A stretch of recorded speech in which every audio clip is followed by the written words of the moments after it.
Okay, my name is Jennifer Wells, and I am the Vice President of the Point's Zembrodt Education Center. And I am here today with Deandra, who is going to share a little bit with us about the world of disabilities and transition services, and especially in the education system.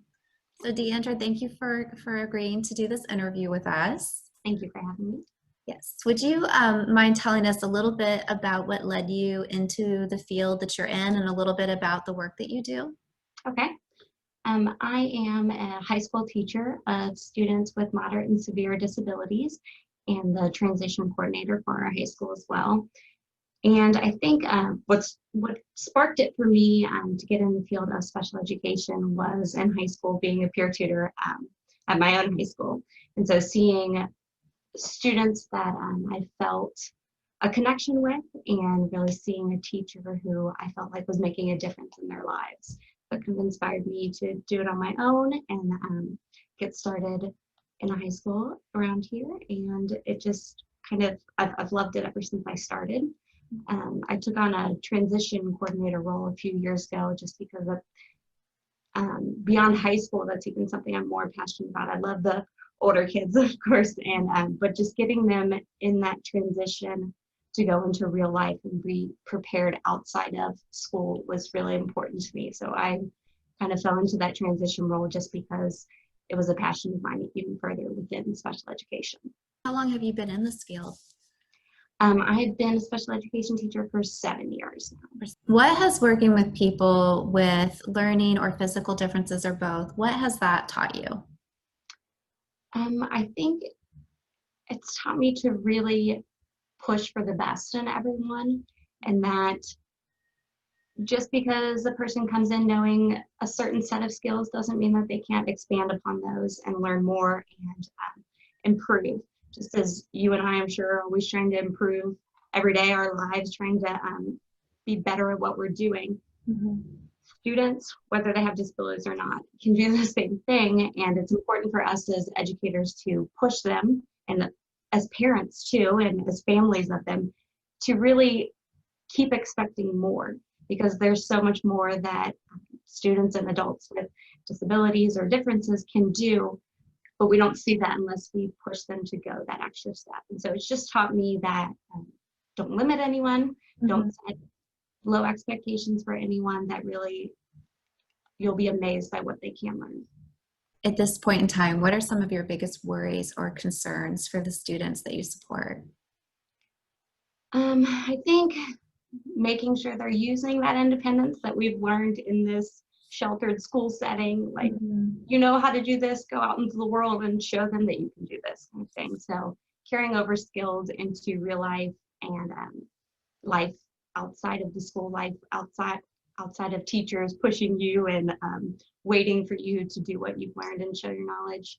And then finding meaningful employment. Mm-hmm. It's hard to, we can teach about it and we can set them up with all the right skills, but really making sure students after graduation are motivated to keep a job and do meaningful work. Mm-hmm. Really is important to me. And so I really like to see those success stories after high school when they're doing something independently, whether it be living or even just maybe not independently, but with more independence. Mm-hmm. So even if they're doing supported employment or using a job coach, that they're utilizing that and moving towards as much independence as I can. So my biggest worry is that they wouldn't use those skills, that they would just kind of stay home or mm-hmm. lose those skills without practice or without kind of motivation to use them in the real world. Right. And we know social isolation continues to be a problem for students with disabilities, for people with disabilities after graduation and in general. What about, I don't know how much of an opportunity you have to talk with your students and parents about their worries or concerns, but can you think of anything that students or parents have expressed to you? Yeah, a colleague of mine, we kind of joke about like the senior worries that when students are in their 20 and are about to age out at 21, or they're in their last year of high school, it's kind of like, I think probably more the parents and the students get worried about it, like what's next. Mm-hmm. And that's why I try, and it's a hard process though. I try my best to kind of set them up so like the day after you graduate, you're ready to go. You're already in a job, or you're already started with a program or post-secondary. But it's hard for parents to see either not many options or see the options that they have and not know much about them. And so just to kind of feel like parents don't know what comes next. And even as we walk them through that, it doesn't always go as planned. And so the worries of the parents is that I don't know what to do with my young adult now all day long, or I don't know what I can do to keep them involved in something, whether it be socially or vocationally, that they're continuing to have a fulfilling day that they did at school. So it just becomes a worry that of what's next, or what do we do now?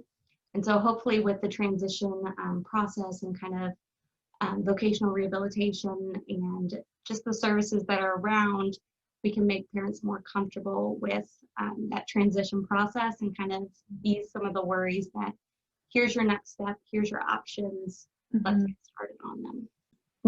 To extend on that, what tips do you have for parents whose teens or young adults are getting ready to transition from high school to life after high school? Maybe some basic tips, and we can get into the details later. Yeah. For me, when parents come to me, and one of the questions we have is about like guardianship or waivers or what's next. As an educator, I know a lot about the education side, and I know about what is out there, but I haven't gone through the referral process with casework and new perceptions and waivers. And so having parents talk to parents of students with disabilities who have gone before them, I think is really helpful because they've gone through it. They've gone through the court system for guardianship. They've gone through supported employment all the way to sheltered employment, and kind of they see the steps and they can give other parents advice. So I'd like to, when a younger student comes in, I like to refer them to the parent of an older student so they can give them the same advice. So I know there's a lot of Facebook groups and community groups where parents can join together and really discuss, because I think that's the best resource for them. And I would say getting on all the wait lists you can is great, because even if you're not going to use one, that's fine. You're on the wait list, you're ready to use it if you need to, rather than getting on a list too late. I know lots of sheltered employment and day programs have waiting lists, and it becomes a disappointment to parents when after they graduate, they start to get on, want to put their child in this or young adult in this, and there's a year waiting. So just kind of getting ahead of the game there. And one more too is just to tour all these places. Like, go see the Point, go see Baywalk and New Perceptions and Redwood, and really see what it's like there and how you think your young adult would fit into those programs. Right. I think that's all really, really great advice. There are a lot of wait lists for programs and also for waivers. So for families that qualify for waivers that could support some services, I know that the wait list for those waivers is quite long. And I love your point about connecting parents with other parents. We have a few things that we do here that have a parent component, and one of the most wonderful things that happens in those groups is when I start to hear the parents talking, and they're parents with children at different age levels, or young adults or teens at different age levels. They're at different stages, and they have so much information. So I think that is a really good piece of advice. I think it's easier too when the parents, like, I am happy to be a go-between and be as involved as possible with transition. It's hard because the parents are going to keep working with these organizations after the student graduates. If you're not going to continue with me and the program, you're just going to have the program. So a lot of the programs want to connect with the parents, not with me, through the parents. And so when I can get them directly connected, and they can start that relationship with the program providers is really important. And I feel like they get a lot of that intel from parents. You've spoken about it a little bit, but are there any resources or paths that you encourage families to explore leading up to or after graduation? Yeah, so at our school, we really try the Office of Vocational Rehabilitation route. So when students are in their last 2 years of high school, start with an open case for them, and they're really who connects and pays for the programs that students can get involved in. Um, I have some students who there's a whole bunch of different transition routes, and it just depends on the fit of the student, and honestly it depends on the providers, the actual people that are in the programs. Like, do they mesh well with certain students? And um, it's you have a little bit more freedom with providers because you get to choose between all these different ones. It's not like, here's your teacher, this is who you've got. You get to explore them and look at the environments and the teachers and see who fits well with your student. But a lot of the paths we take involve pre-employment transition services, which is OVR's Office of Vocational Rehabilitation. So they kind of start students out with that and get them into different programs through a school job coach, Redwood, the Point. I think what other ones we may utilize. Even there's certain Gateway Technical College has a job coach who would come to our school and meet with students who are more on that college and career path, who are planning to go to Gateway next. And I think a parent just sent me a link to another organization opening up in Ohio, and it's exciting to see all these new places come in. But I think there have been a lot of organizations that have been around a while, but it's encouraging to see more added to the list. And I think I encourage parents to explore those too, and I will back them up however I can and get them set up with the right contacts. But having parents follow through with those contacts and really advocate for their families and their students is important. Yeah, it's definitely confusing, the whole process. It stinks that there's so much going on, but if parents can really push through and get them going in that process, the school is a great place to start to kind of help you get moving in those last 2 years, is what I think most high schools do, and get them on a path that gets them in the doors somewhere. And even if it's somewhere that ends up not being a good fit, at least they've started and they can move on to the next thing. So all of our juniors and seniors, or those in the last 2 years of high school, are put on some kind of track where they're meeting with an organization or a provider who can push them further in pre-employment and career exploration skills. Great. And so for those parents who don't know about the Office of Vocational Rehabilitation, we call it OVR for short. I think it's the Kentucky Office for Vocational Rehabilitation.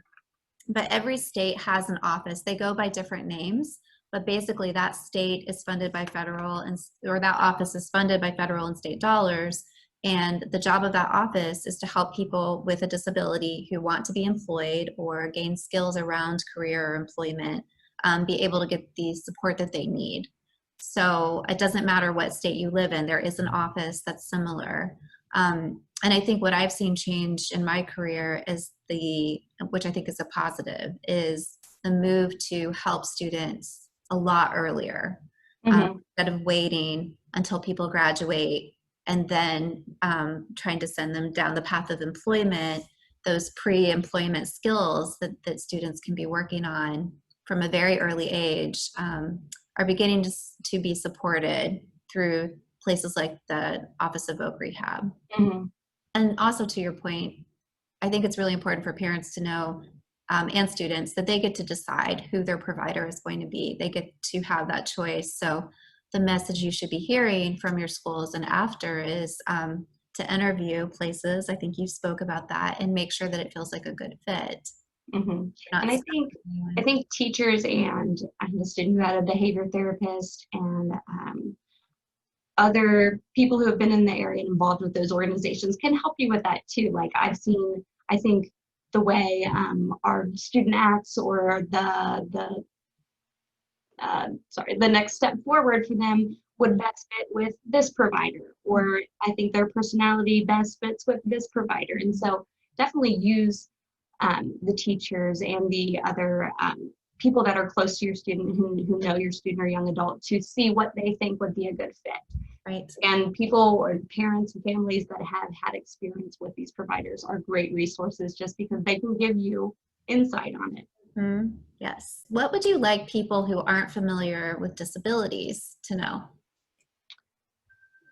I think just to know that seeing people out in the community with disabilities should be the norm.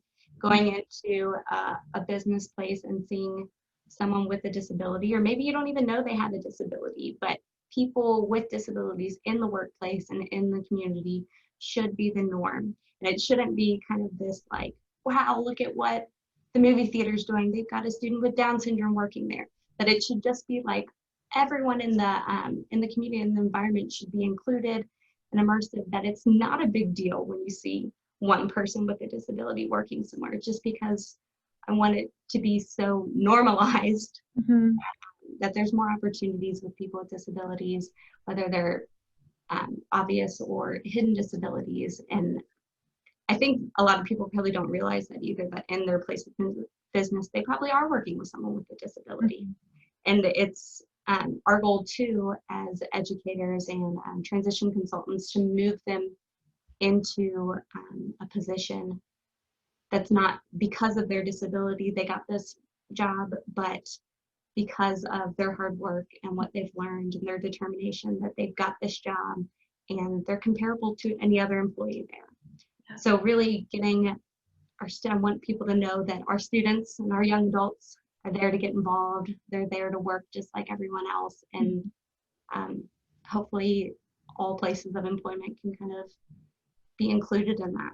Mm-hmm. What is your greatest hope for the students that you support?